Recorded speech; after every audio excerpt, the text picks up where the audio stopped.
I feel you passing by. The midnight sadness grows. You know I love your lies. You know I see you passing by a long and lonely road. Oh, how I love the way. Time goes by, I feel so heavy. 2 times, way too many, and I'll go again. Baby, I'll go again. My mind's about to blow. It's taking all control. This ride goes on and on. And on and on and on. I can't keep holding on forever. On and on forever. You know I like. What's up, guys? Welcome back to the channel. Happy Monday. I'm here with another video for you. Thank you to everybody who is joining. And I've been having some conversations here with JC in the comments box. So I really appreciate you getting my comment section warmed up. If you are just now coming into this video, please make sure you hit that like button, say hello in the comments, because that always gets the algorithm warmed up. It helps me tremendously. Welcome Stitch 20. Welcome Christine. How are you doing? All right, guys. So I have a lot of stuff to cover here, but I really wanted to do this video for you because I think this is probably one of the most underrated stories of the week. And if you haven't heard about it, it is the recent and I think very suspicious death of the Backpage, or one of the Backpage co-founders, James Larkin. He recently was found dead in his home by a self-inflicted gunshot wound. Now, some of you guys may have seen this story. It's interesting to me that it's not trending, considering how big of a story the whole Backpage thing was when it first started several years ago. But I did as much research as I could on this for you. I'm going to cover a ton of information, and so that I don't ramble on, which I have a tendency to do, I'm going to be going through a series of articles that can kind of compile the information for us, and then we can talk about it. Yesterday on my Instagram channel, I posted a video that I wanted everybody to see and also connect the dots on why the death of James Larkin is important to what's going on today. JC and I were having a conversation in the comment section. He asked me what movies I'd seen lately, and I said, I haven't seen many, but one of the ones I did see was Sound of Freedom. And in a way, this kind of ties to Sound of Freedom. The reason being is because Backpage, which no longer is an existing publication, was taken down because there was a concern that it was aiding in child and human trafficking. Okay. So I'm going to, my gosh, there is a fly in here and it's going to kill me. Okay. I'm going to read to you a little bit about what Backpage is, and then I'm going to play a short video for you. It's about 5 minutes that I posted on my Instagram page so that you guys can get kind of the gist of the visual of this story. And then we're going to go into the details so I can more or less lay it out for you. Okay. So Backpage.com was a classified advertising website founded in 2004 by the alternative newspaper chain News Times, or news media. It was similar to Craigslist, except for Backpage let users post ads to categories such as personals, automotive, rentals, jobs, and adult services. It soon became the second largest online classified site in the United States. Craigslist, you guys, this fly, if you guys see, look at this. It's like the fly. You know what it is? Do you guys remember during the elections? I'm sorry to digress, but do you guys remember during the elections when that fly landed? I think it was like on Mike Pence or something. I don't know what it was on, or on Trump, landed on his hair. This is the same fly. So if you guys see the fly in the comment section, I see it back here. Put fly in the comment section. Okay. Anyways, So Craigslist closed its adult services section in 2010 in response to pressure from state attorney generals and other critics claiming the section facilitated prostitution. Much of Craigslist's share of the adult and market migrated to other sites, with Backpage being one of them. Craigslist former critics focused on Backpage, which resisted moves to censor the site until January of 2017. Backpage closed their adult section prior to a congressional hearing. On April 6, 2018, the U.S. Department of Justice, the DOJ, announced the seizure and takedown of Backpage, part of a 93-count indictment of seven former owners and executives, charging them with facilitating prostitution under the U.S. Travel Act, as well as money laundering and conspiracy. So just to explain that a little bit. So prostitution is illegal in all states, with the exception of some counties in Nevada where it is legal in brothels. Okay. Now, what I want to emphasize here is that Backpage and Craigslist they had an adult section, but they didn't have a section that said prostitution. Okay. But as we all know, illegal activities find a way. Okay. So there were adult services like erotic massages. There were adult services like erotic dancer, escorts, things like that. Okay. So typically it is illegal for prostitution, okay, which is basically an agreement to exchange money for sexual services. Now, here's where the intricacies of this lie. It is the agreement that is illegal, not the act of exchanging money or the sexual act itself. Okay? Especially between consenting adults. Okay? So that's kind of how, in a sense, these platforms were able to get around it. And obviously, the people that were performing sex work were able to get around it. But in a way, it kind of put pimps out of business, right? Because girls that were in the sex working business no longer had to rely on a pimp to make money doing those types of things. They could go to sites such as Craigslist or Backpage and advertise services, but not necessarily advertise the services, if you know what I mean, right? So that's really how it happened. So in all fairness, what Backpage was doing with their publication was all within the law. Okay. But what the government was arguing was that they were not, properly managing it because there was prostitution going on. And in some cases, they later discovered there were people actually using it to traffic adults or even children in some cases. But this gets really, really interesting. So I want you guys to listen on here. Okay.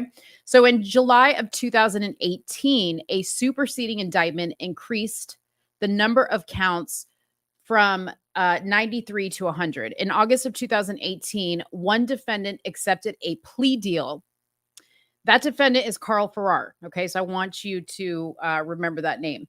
The remaining 6 defendants pled not guilty to all charges, and a trial by jury began on September 1st of 2021. So one of those defendants is this gentleman, James Larkin, who has now committed suicide. Okay. On September 14th, 2021, the federal judge, Susan Bromovich, declared a mistrial in the case, saying the prosecution and their witnesses made excessive reference to child trafficking in a case where the defendants are not charged with that crime. This is something I can't overlook, and I will not overlook, the judge said, setting a status hearing for October 5th. At that hearing, Brnovich scheduled a new trial for February 22nd, 2022. Okay, now stay tuned because I'm going to show you this video that I have, and I'm going to show you where Kamala Harris comes into this, okay? Because this goes pretty deep. The judge recused herself for unknown reasons on October 29th, 2021, meaning she wanted to get off the case.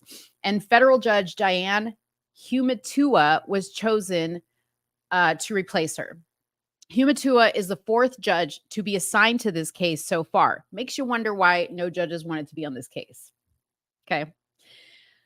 Reason Magazine, which is where I'm going to pull a lot of information from, by the way, reports that a new trial has been delayed as the defense appeals Humatua's denial of a motion to dismiss the case for good. So she basically was arguing that there was really no basis for these gentlemen to be on trial because they didn't have a case against them. They had to be able to prove that what they were doing as far as the money laundering and the trafficking could be proved. And she didn't think it could be proved, but for whatever reason, they kept trying to push it and they kept trying to get judges assigned to this case.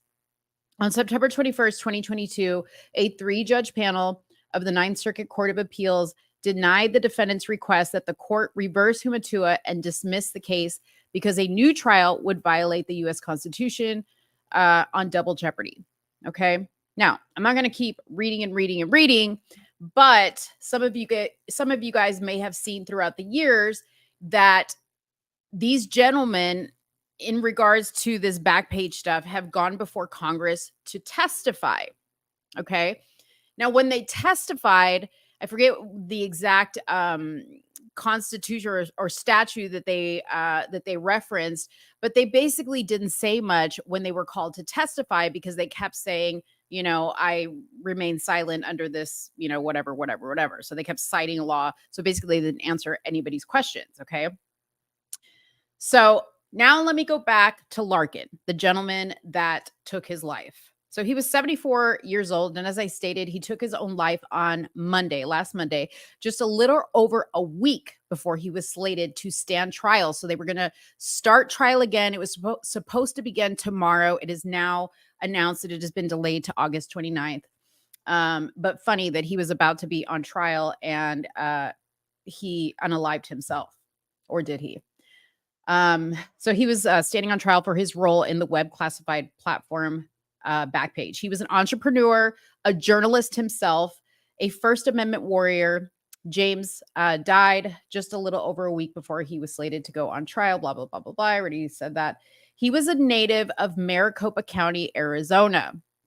He leaves behind a wife and 6 children, as well as a string of newspapers and a legacy of fighting for free speech. Now, James and his partner, Michael Lacey, those are the 2 people that we know are part of the defendants in this trial. Okay. James is the one that unalived himself, and Michael Lacey is still alive, as is Carl Farrar. Now I'm going to explain how these 3 gentlemen connect. Now, I hope that I'm making sense of this for you. If you guys have any questions, please put them in the comments box. Okay. Now, James and Michael were the original founders of Backpage. Okay. I don't know the exact year, but at some point, the FBI reached out to James and Michael. This was prior to Backpage getting shut down. And they said, hey, we think that you guys can help us in combating trafficking, human trafficking, and child trafficking. Would you allow us access to monitor your site, to use the data that some of your users are putting in there to track these people down? Okay. Because here's the thing about catching traffickers and child traffickers and things like this is it's very, very tricky, right? You have to actually not only catch them in the act, right? But you have to show again that there was some type of agreement, exchange for money or services. Okay. So I want to go back to that law. So what the FBI was doing, which James and Michael were very, very cooperative with. Okay, my guess is this was before the FBI was extremely corrupt, or at least there was parts of the FBI that were not corrupt. They were extremely cooperative with the FBI, and they said, absolutely, we will open up our publication, whatever you need. And they made hundreds of thousands of bucks using Backpage. Okay. Well, at some point, and I think that this is probably when they started to feel some heat from the government about what their publication was doing. You saw the fly in my head. At some point, they decide that they're going to sell Backpage, and they sell Backpage to Carl Farrar. Okay. They sell it to Carl Farrar for, I'm going to pull up the amount here. If this fly does not get out of my face, I swear. Did I pull it up? I think it was $600 million. Okay. So they sold it to Carl Farrar for $600 million. But here's the other interesting part. They loaned Carl Farrar, Michael and James loaned Carl Farrar the $600 million to pay for the purchase of Backpage. Now, because they loaned him the money, part of the agreement was they would maintain control over all the publications, still have access to everything until the loan was satisfied, paid back, okay, which ultimately never happened. Now, one might ask, this fly, I swear to you guys, I can't stop. Listen, give me a thumbs up for being a trooper here with this fly. So one might ask, why would they do that, right? Well, there's not a whole lot of information on why they did that. But considering the timing that James and Michael were working with the FBI and all the heat that they were starting to take for the publication, I think that possibly that was a strategic move, right? Like they wanted to kind of bring this other guy, Carl, in for whatever reason. Maybe it was because of his connections, or maybe because they wanted somebody that they knew would take it further in the direction that would bring more child traffickers to the FBI, kind of as bait, right? Because they still maintained control over everything. Well, that's when it all kind of went downhill. Okay.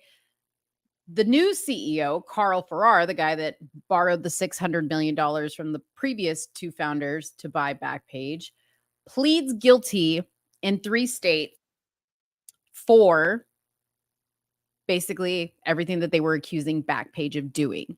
So he took the fall. Yes, Stitch, you just put it right there. He kind of, in essence, took the fall for everything that Backpage was kind of taking heat about. Okay. Now, what's interesting about it is this trial that was set to commence on August 8th. Carl was actually not part of the defendants that were going to be put on trial because Carl took a plea deal. He took a plea deal to basically throw James, the guy that unalived himself, and his partner, Michael Lacey, and a few other executives from Backpage under the bus. Okay? I hope you guys are with me. So let me read to you about Carl Farrar. Hold on one second. Let me just pull that up. Give me 1 second. Oh my gosh, this fly. Hold on, guys. Sorry. Okay, so Carl Farrar, the chief executive of Backpage.com, whose name was conspicuously absent from the indictment of 7 other Backpage officials unsealed Monday, has pleaded guilty. And that wasn't this Monday. Sorry, I'm reading this article. This is from 2018. Okay. He pleaded guilty in states courts in California and Texas and federal courts in Arizona to charges of money laundering and conspiracy to facilitate prostitution. In addition, he agreed to testify against the men who co-founded Backpage with him, Michael Lacey and James Larkin. They remained in jail. This was back in 2018, Thursday in Arizona, on facilitating prostitution charges. Backpage, in addition to hosting thinly veiled ads for prostitution since 2004, was accused of hosting child sex trafficking ads on its site and even assisting advertisers in wording their copy so they didn't overtly declare that sex was for sale.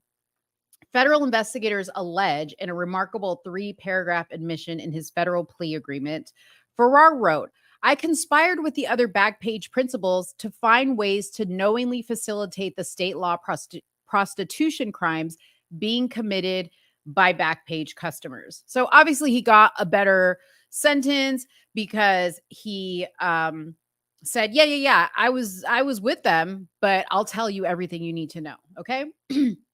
Farrar also acknowledged creating a moderation process to remove terms and pictures indicative of prostitution. Such editing did not, Farrar wrote, of course, change the essential nature of the illegal services being offered in the ad. It was merely intended to create a veneer of deniability for Backpage. Okay. Federal and state authorities quietly took Farrar on a 3-state guilty plea tour beginning last week in 2018, but it was only revealed Thursday. Court records show that Farrar pleaded guilty to conspiracy to facilitate prostitution and money laundering in a Phoenix court April 5th of 2018. Okay. So there's that. Okay. That guy has been sitting in jail. And the other guys, up until his recent death on Monday, have been awaiting their trial, which was scheduled to start August 8th, but has now been delayed due to this suicide to August 29th. Okay. Now, on to the video that I played on my Instagram page. It's about a 5-minute video. I'm going to play it for y'all. I want you guys to watch. This is how Kamala Harris ties into all this. Amy, welcome. So glad to see you. So I'm going to go ahead and share my page. And you guys are going to watch this. This video to me is super, super juicy. Okay. So here we go. Senator and former Attorney General of California Kamala Harris was chosen as Joe Biden's running mate in the 2020 election. She played a role in a campaign to force a website called Backpage.com to stop operating on the grounds that it was used to facilitate sex trafficking. Backpage.com needs to shut itself down when it has created as its business model the profiting off the selling of human beings and the purchase of human beings. Good businesses such as Craigslist understood how it could be misused and mishandled, and they shut that aspect of their business model down. Backpage needs to do the same. We didn't kowtow. We don't kowtow. It would give the lie to our entire lives, our entire career of being journalists, if the government could come in and put their stubby little fingers in our chest and make us ask for our mommy. It ain't going to happen. In the course of her prosecution of Backpage's founders, Michael Lacey and James Larkin, Harris spread misinformation about its practices. She co-filed criminal charges that were quickly dismissed but succeeded at garnering headlines and photo ops that raised her political profile. In reality, Backpage.com had become a powerful tool for law enforcement to catch sex traffickers because of the cooperation and commitment of the site's founders to the cause, whom Harris and many other state attorneys general and politicians had painted as villains. Backpage.com is nothing more than a front for pimps and child sex traffickers. To stop this online child sex trafficking that's being facilitated by sites such as this. Harris had supported anti-sex trafficking bills when she was district attorney of San Francisco, but it was in October 2016, after she was elected California Attorney General, that she co-filed criminal charges against Lacey and Larkin, as well as Backpage. So I want to kind of like explain what you're seeing here right now. So prior to Kamala Harris running for president and shortly before she announced, she was kind of doing this dog and pony show with these gentlemen and this whole Backpage thing. because she was, running for a seat in the U.S. Senate, and she made it her kind of like, moment to say, I care about trafficking. I care about this stuff, right? This is terrible. It should stop, right? Meanwhile, sex workers that are using this site to, facilitate their business, mind you, whether you agree with what these women do, okay? What was great about Backpage was that it actually allowed them to do it somewhat safely. Okay. Now we're removing the whole trafficking aspect of like people using it for bad reasons, but there was actually legitimate sex work going on. And these women were able to use this site to get, their Johns properly screened, right? So they weren't, showing up basically to a bad situation and getting killed. It was also a great way for them to communicate with each other. Like, hey, I did business with this customer. He's no good, because they also left reviews on the site.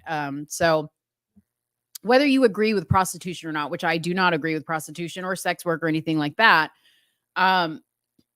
that's really what these gentlemen were arguing, was we're not doing anything bad. These are adults and they have a business and they're selling a service. And yes, they're not supposed to say what exactly the service is. Whatever they do when the person gets there and they're consenting is fine with us. But, Kamala Harris was making it all about she cares. Okay. Meanwhile, Kamala Harris has not uttered one word about the Sound of Freedom movie. You don't hear Kamala Harris talking about child trafficking. If Kamala Harris actually cared, don't you think that they would make any type of sex work illegal, okay, in the state of California?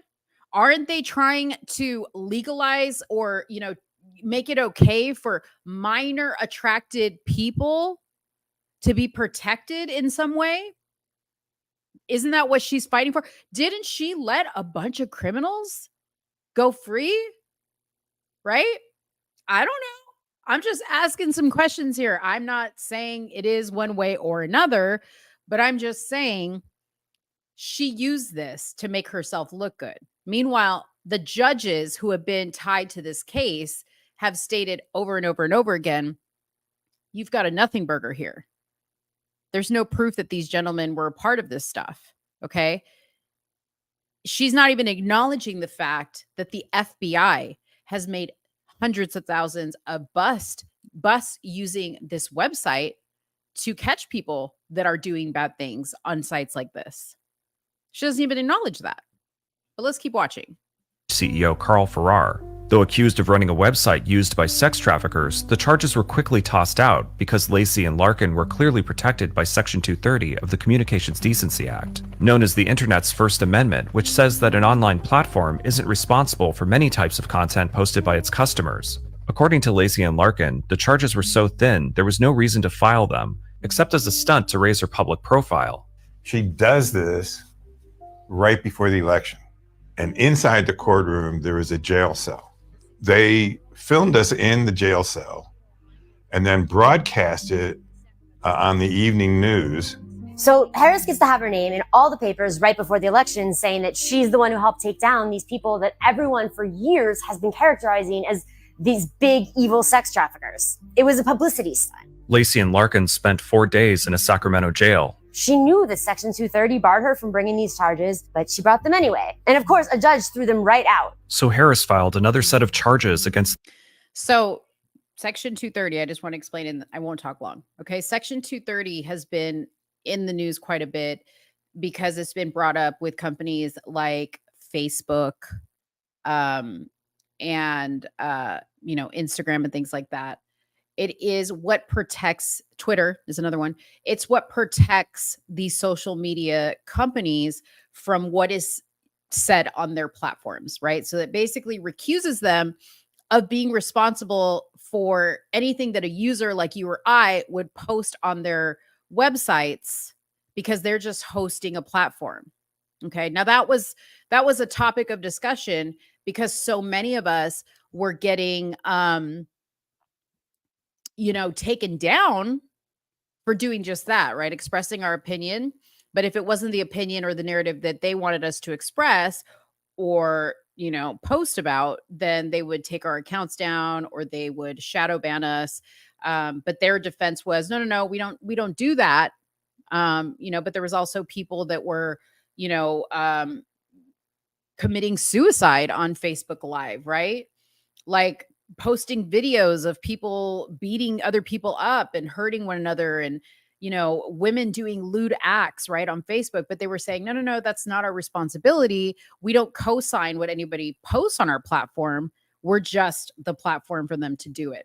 Free speech, free speech. So they believe in free speech when it's the speech that they want us to have. But when they don't believe in free speech, or I'm sorry, when they don't believe in the speech that we're having, they are all for the censorship. Okay.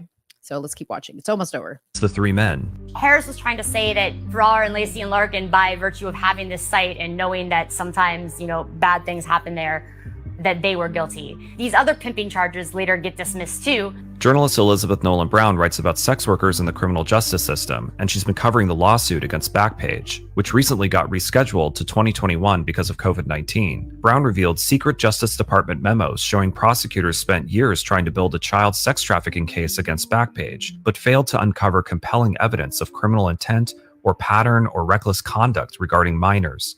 Instead, Justice Department officials found Backpage was remarkably responsive to law enforcement requests and proactively sent ads containing minors to authorities. The memos revealed a world far outside the characterization Harris and other politicians, attorneys general, and activists had been pushing for years about Backpage.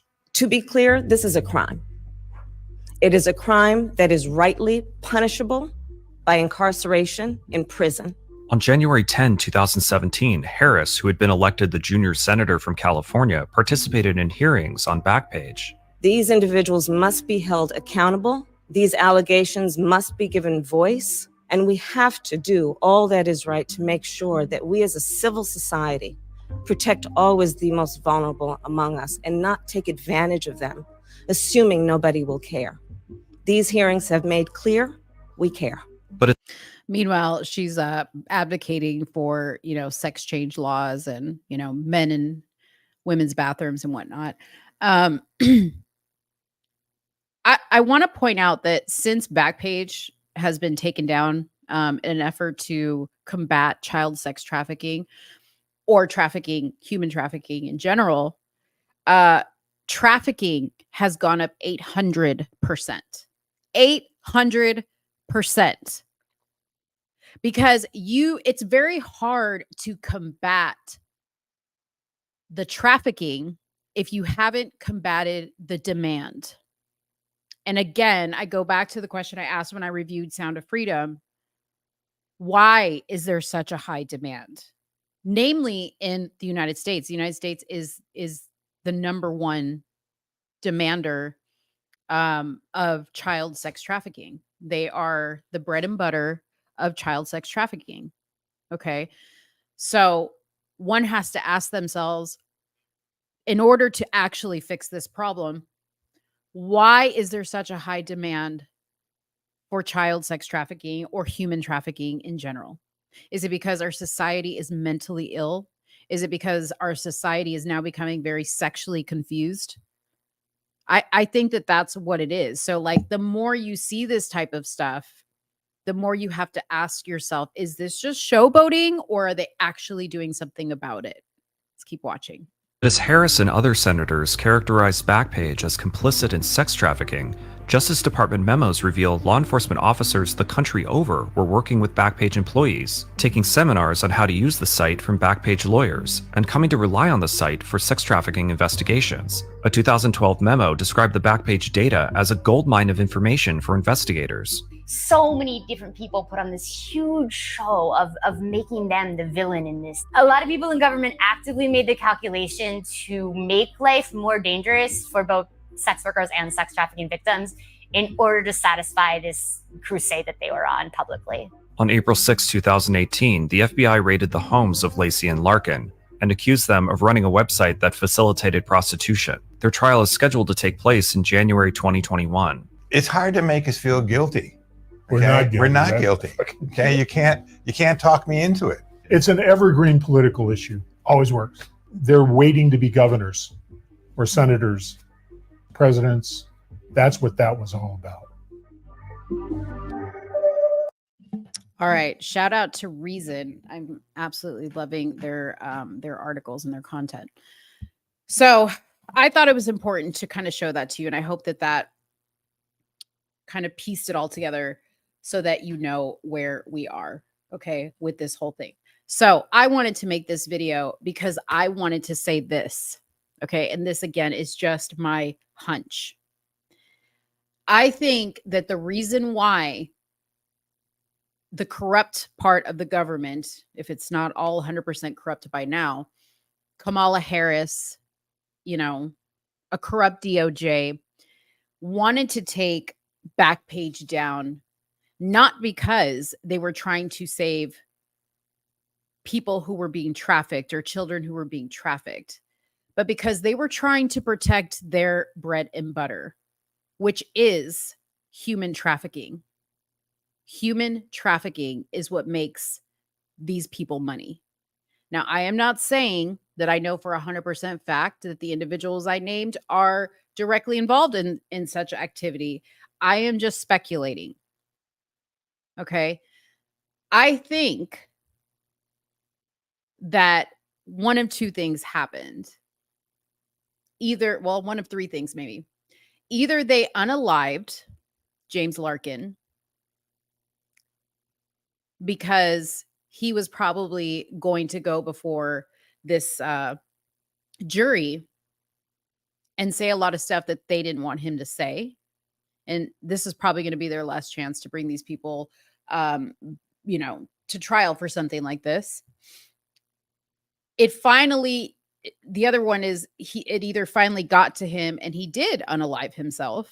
Although all the research I've done about this gentleman and also his partner, Michael Lacey, who is still alive for now, these gentlemen seem to be warriors, fighters. You won't find a person on the internet, to include some of the women who were using their website to do what they did, the ladies of the night, okay? Even they had nice stuff to say about them. Stand-up guy, amazing family man, loved his children. Can't find somebody who'd say something bad about these guys, okay? So maybe, I don't know, eventually it got to him and he unalived himself. Or because he was so closely connected with the FBI, him and Michael Lacey, and maybe they need Lacey to kind of stay out in the open for one reason or another, but it is very possible that he's not dead. And I know that that's a far stretch, but, you know, the government has been known to put people into protective custody for one reason or another. Coincidentally, they have announced that the charges against him, James Larkin, obviously because he is not alive, have been dropped. So it's a possibility. It's a possibility. I am going to be watching if I can, either by reports or if there's a way to watch it live, this trial, which starts August 29th. So I'm going to finish this video, but I'm going to end it with reading where we're at with the trial. Okay. So a federal judge has officially delayed the trial against Michael Lacey and former employees of Backpage.com by 3 weeks following the death of co-defendant and Backpage.com co-founder James Larkin. Larkin died, we already said, from a self-inflicted gunshot wound. He was scheduled to face a 100-count trial over charges facilitating prostitution, money laundering, and conspiracy. The U.S. District Judge Diane Humatua vacated the August 8th start in light of Larkin's death, resetting the trial to run from August 29th to November 9th to allow the defense time to regroup before the trial. The defense initially asked for a 2-month delay in a Wednesday motion filed under seal. Friday's hearing began with a 35-minute private hearing to discuss sensitive issues regarding the motion. So I wonder what those sensitive issues were. Probably his death being one of them. The United States countered Wednesday with a motion of its own, insisting that a 2-week stay is more than enough time to allow the defense to handle any administrative problems arising from the death of one of their main defendants. They chose only 2 weeks because it will allow the trial to still end before the holidays, rather than delaying by 2 months and going through Thanksgiving, Christmas, and New Year's. Joy Bertrand, who is defending Joy Vaught, Backpage.com's former assistant manager, said 2 weeks isn't enough time to allow us to effectively defend the matter, and it asked to begin the trial the Wednesday after Labor Day. Bertrand said the change in the number of defendants will affect the defense's budget, necessitating more time to reallocate time and responsibilities among attorney Paul Cambria, who's defending Michael Lacey, and added that the team still needs to assign a hot seat or a trial technician in charge of displaying exhibits as they're entered into evidence and discussed in court. So that's the person that puts up all the visuals and stuff like that. They're probably also going to have to go through the jury again, because now that the schedule has changed, there's availability issues. And you also kind of have to make sure that the jury itself is going to be tainted by the recent events and the recent death of Mr. Larkin. Okay. And it does say that here in the article that there is going to be some streamlining and modification with the jury itself. So we shall stay tuned. I will be updating you guys on this. I hope you guys found this interesting. And it sheds a whole new light on this recent news and, you know, the trial coming up and things like that, because it is very, very important if you have kind of been interested now or reinvigorated about the whole child trafficking and human trafficking topic through the movie Sound of Freedom. I think it's all very relevant. I think it's all very connected. And yeah, I'll keep you guys posted on this one. Anyways, thank you so much for watching. Please make sure that you hit the like button before you get off of this video.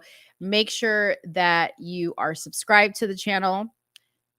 Tomorrow, Suni and I are going to be doing an interview with Peter Hernandez from the state of California. He's going to be running for a congressional seat.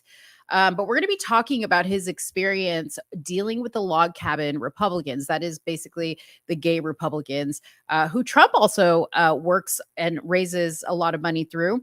And Suni and I have really been big advocates on not trusting the log cabin Republicans. But Peter's going to come and talk to us about what his direct experience with them has been in regards to some recent issues that they have been voting on in his district. So make sure you tune into Somewhere in the Middle tomorrow night at 9 p.m. Eastern Standard Time, 8 p.m. Central Standard Time. I'll be back with another video. I'm going to do a couple more topics. This one deserved its own time slot. But I'll be coming back with some more stuff to talk about this week. And then I'll see you guys again on Friday. So you guys will probably see me a couple times this week. But anyways, have a great start to your week.